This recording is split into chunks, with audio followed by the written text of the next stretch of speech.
Welcome back. आज के video continuation में होगी पिछले वीडियो से, which was about Apoorva's trip to illegal trip to another country with her boyfriend. तो दिस इज़ जस्ट, अब पिछले वाले में जितना मैंने रोका था कि उसके कंसेंट के लिए और परमिशंस के लिए सारा सब कुछ काम हो गया था इसकी तरफ से। इसके बाद now she is going to the actual trip. तो एक बार वो देखते हैं। मेरे हिसाब से दो पार्ट बनेंगे, एक अभी का और एक और इसके बाद एक और बनेगा। तो लेट्स सी जैसा भी होता है। अगर स्टोरी इंटरेस्टिंग रही तो मैं पूरा कर लूँगा आज, नहीं रही तो दूसरा पार्ट। ठीक है, चलो स्टार्ट करते हैं। But anyway I go on this trip, everything goes well and मैं इस ट्रिप पे जाती हूँ और ये मेरी लाइफ का पहला इंटरनेशनल ट्रिप है। तो I am truly having the time of my life. अब एज आई सेड मैं बहुत ही जल्दी इन्फ्लुएंस हो जाती हूँ। तो मैंने वहां पे देखा कि भाई लड़कियां फुल बिकनी विकनी पहन रही है, तो मेरे दिमाग में ये हो गया कि भाई बिकनी पहनने में कुछ भी गलत नहीं है। एंड आज तक मुझे सिखाया गया था कि बिकनी पहनना बहुत ही ज्यादा गलत है। But I forgot all the knowledge and all the wisdom that my parents and society had given me in India in literally 3 days and I was like मैं भी बिकनी पहनूंगी। So I wear a bikini. Now I also posted my pictures wearing this bikini on Instagram on my story. Now the thing is कि मेरा account public था पर मेरे 200 ही followers थे and मैंने अपने सारे रिश्तेदारों को ब्लॉक किया हुआ था। मुझे हमेशा से एक यूट्यूबर बनना था, तो मेरी बस पब्लिक प्रोफाइल थी and I just never really thought much about it because I had blocked everybody including my very own parents. And I also posted pictures with my boyfriend like ऐसे huggy huggy पाके and everything in a bikini. And अभी तक सब कुछ ठीक जा रहा था। Now this is where everything will go downhill.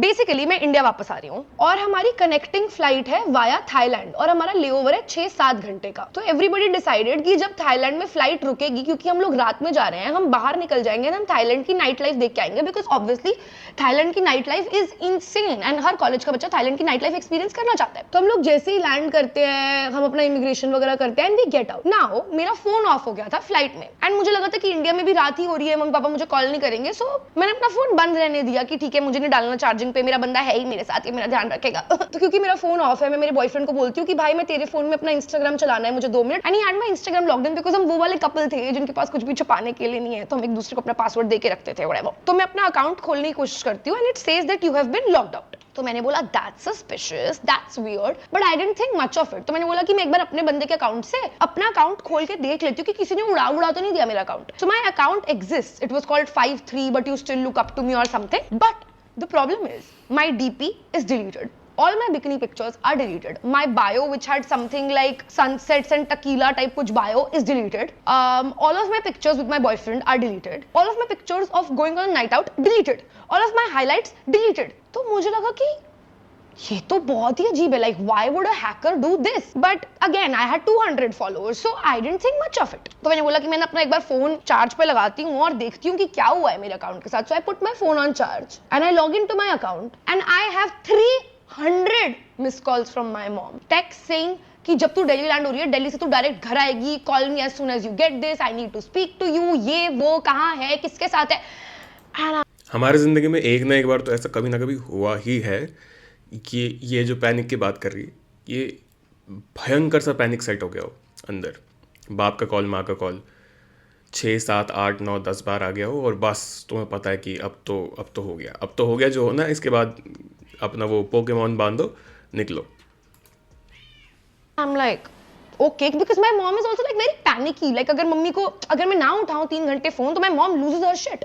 मैं बोला ठीक है, हो रही होगी मम्मी को ऐसी टेंशन कि इतने टाइम से ऑफ आ रहा है फोन व्हाटएवर मेरी बेटी का। तो मैं बोला ठीक है, मम्मी से बाद में बात करती हूँ, पहले let me go through my Instagram account. So again I try logging in, it says that I have been locked out whatever. तो मैंने बोला ठीक है, मैं अपना पासवर्ड रीसेट कर लेती हूँ। So now let's say my email ID is apurvamukhija@gmail.com। मैंने जब पासवर्ड रीसेट वाले बटन पे क्लिक करा तो उसने मुझे बोला that an email has been sent to a****13@gmail.com and nowhere in any of my emails तेरा नंबर आता है। यू नो किसकी ईमेल में तेरा नंबर आता है? मेरी मम्मी की ईमेल में। And as soon as I saw that, I just knew that something is wrong. Like मेरे घर वालों को पता चल गया है and मुझे पैनिक अटैक आ रहा है थाईलैंड के बीच में खड़े हुए। लाइक मेरे हाथ कब पा रहे हैं, मुझे सांस नहीं आ रही, मैं ऐसे ऐसे कर रही हूँ। यहाँ तक हाफ वे थ्रू मुझे ये भी लग रहा था कि शायद बंदे ने हैक कर लिया हो, शायद उसका कुछ हो या उसके इंटेंशंस कुछ और हो। अब पता चल रहा है कि ये तो माई थी। Twist in the story is real and his feeling is real.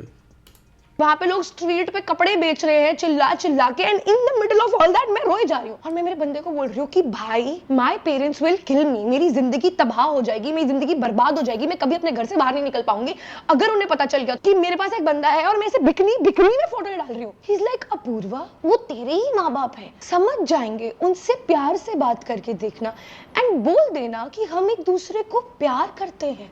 मेरी मम्मी मुझे ऐसा चाटा मारेगी ना, मैं डायरेक्ट वापस आके थाईलैंड में गिरूंगी। मैंने कहा तू कैसी बातें कर रहा है भाई, जब मुझे थप्पड़ पड़ रहे होंगे घर जाके तो मैं बीच में बोलूं कि मम्मी मेरे दिमाग में तो रोमियो जूलियट चल रही है, वी लव ईच अदर, मेरे घर वाले मुझे नंगा नचा देंगे घर जाके। मैंने कहा you are not getting the intensity of this situation, please मेरे साथ एयरपोर्ट वापस चल, मैं थाईलैंड में बाहर नहीं रह सकती, I just want to be at the airport, wait for the flight and see what has happened. तो उसने बोला तू एक बार एटलीस्ट अपनी मम्मी को कॉल तो कर। तो मैंने बोला ठीक है, आई कॉल माई मॉम, मैं वहां मम्मी क्या हुआ है, तो मम्मी बोलती तू कहाँ आई थी, जैसे हम तब से कॉल करने की कोशिश कर, मैं फ्लाइट में थी, मैं जस्ट अभी लैंड की हूं, मैंने अपना फोन ऑन किया है, क्या हुआ है, tell me why are you tense, I am completely fine whatever. तो मम्मी बोलती कि कल जैसी तू दिल्ली लैंड कर रही है तू कॉलेज नहीं जा रही, तू घर आ। तो मैंने बोला कि मम्मा मेरा इतना ज्यादा पढ़ाई का लॉस हो गया है इतने टाइम से जो मैं बाली में थी, तो मुझे जाके अभी अपना होमवर्क सॉर्ट करना है, तो मैं भी घर नहीं आ सकती। माय मॉम से इसकी पापा की तबीयत बहुत ज्यादा खराब है, तू कल घर आ वरना हम तेरे को कॉलेज से लेने आ रहे हैं। Now let me give you a little insight of what has happened. Like I inside में अगले वीडियो में दूंगा क्योंकि इंटरेस्टिंग होता जा रहा है, और अगले वीडियो में इज द एंटायर की क्या हुआ इसके बाद, रिपोकशंस क्या होते हैं एक इंसान के ये सारा करने के बाद। यार किसी ना किसी दिन तो ऐसा हमारे साथ हुआ ही होगा, तुम्हारे साथ कभी ना कभी ऐसा हुआ ही होगा कि या तो तुम इलीगली कहीं घूमने चले गए हो, या फिर दोस्त के घर पे जाके सो गए हो, या कुछ भी हुआ हो, और तुम्हारे घर वालों को पता चल जाता है कि तुम नहीं हो घर पे और तुम बहुत देर से नहीं हो घर पे, और द पैनिक सेट्स इन। घर वालों का जब एक बार पैनिक सेट होता है तब there is nothing worse than that, क्योंकि तब नहीं पता होता कौन सी चीज़ कहाँ जाएगी, कौन किसका हाथ कहाँ पड़ेगा, कोई आइडिया नहीं होता। वापस आने के बाद जिंदा बचोगे नहीं बचोगे, this is a very common occurrence in Indian households. तो ठीक है, इस वाले वीडियो में बस देख लिया कि how that trip went wrong. अगले वीडियो में देखेंगे कि इसका होता क्या है, इसका रिपोर्केशन क्या होता है, इसका रिजल्ट क्या निकलता है। तो अगले वीडियो में मिलते हैं फिर, बाय।